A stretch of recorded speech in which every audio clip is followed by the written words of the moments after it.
Hey everybody, Vestal kids and adults. I hope you guys are doing well. Today I'm going to read to you one of my favorite all-time stories. It's called Wilfred, Gordon, McDonald, Partridge. That's a lot of names.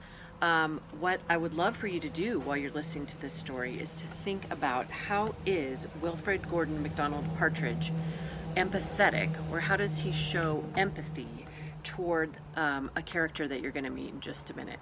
So think about that, or if you'd rather just relax and enjoy the whole story, that's okay too. Wilfred, Gordon, McDonald, Partridge, written by Mem Fox. There once was a small boy called Wilfred, Gordon, McDonald, Partridge, and what's more is he wasn't very old either. His house was next door to an old person's home, and he knew all the people that lived there. He liked Mrs. Jordan, who played the organ. He listened to Mr. Hosking, who told him scary stories. He played with Mr. Tippett, who was crazy about cricket. He ran errands for Miss Mitchell, who walked with a wooden stick. He admired Mr. Drysdale, who had a voice like a giant. But his favorite person of all was Miss Nancy Allison Delacourt Cooper, because she had 4 names just like he did. He called her Miss Nancy and told her all of his secrets. One day, Wilfred Gordon heard his mother and father talking about Miss Nancy. "Oh, poor old thing," said his mother. "Why is she a poor old thing?" said Wilfred Gordon. "Because she's lost her memory," said his father. "It isn't surprising," said his mother. "After all, she is 96. What's a memory?" asked Wilfred Gordon. He was always asking questions. "It's something you remember," said his father. But Wilfred Gordon wanted to know more, so he called on Mrs. Jordan, who played the organ. "What is a memory?" he asked. "Something warm, my child, something very warm." He called on Mr. Hosking, who told him scary stories. "What is a memory?" he asked.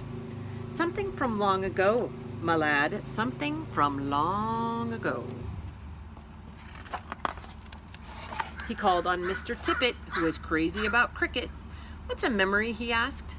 "Something that makes you cry, my boy, something that makes you cry." He called on Miss Mitchell, who walked with a wooden stick. "What's a memory?" he asked. "Something that makes you laugh, my darling, something that makes you laugh." He called on Mr. Drysdale, who had a voice like a giant. "What's a memory?" he asked. "Something as precious as gold, young man, something as precious as gold." So Wilfred Gordon went home again to look for memories for Miss Nancy, because she had lost her own.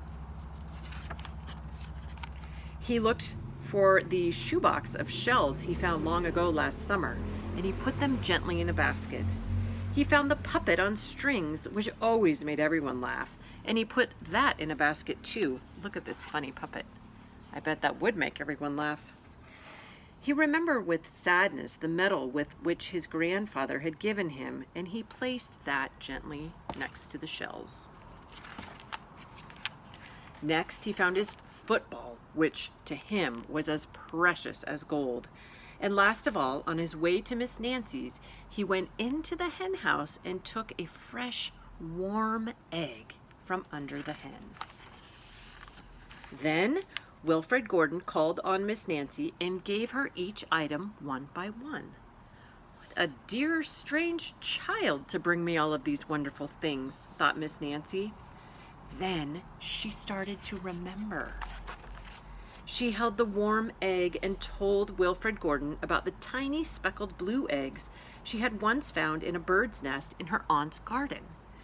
She put a shell to her ear and remembered going to the beach long ago and how hot she had felt in her button-up boots. She touched the medal and talked sadly of the big brother she had loved, who had gone to war but had never returned. She smiled at the puppet on strings and remembered the one she had shown to her sister, and how she had laughed with a mouthful of porridge. She bounced the football to Wilfred Gordon and remembered the day she met him and all of the secrets they had told. And the two of them smiled and smiled because Miss Nancy's memory had been found again by a small boy who wasn't very old either. I love that simple story, but it has a lot to it. So if you have thoughts about how Wilfred Gordon McDonald Partridge showed empathy for his friend Miss Nancy, you could talk to somebody at home about that and then pay attention and see when might you reach out and show some empathy for another person. All right, I hope you guys get some outside time today. It's nice out. Bye-bye.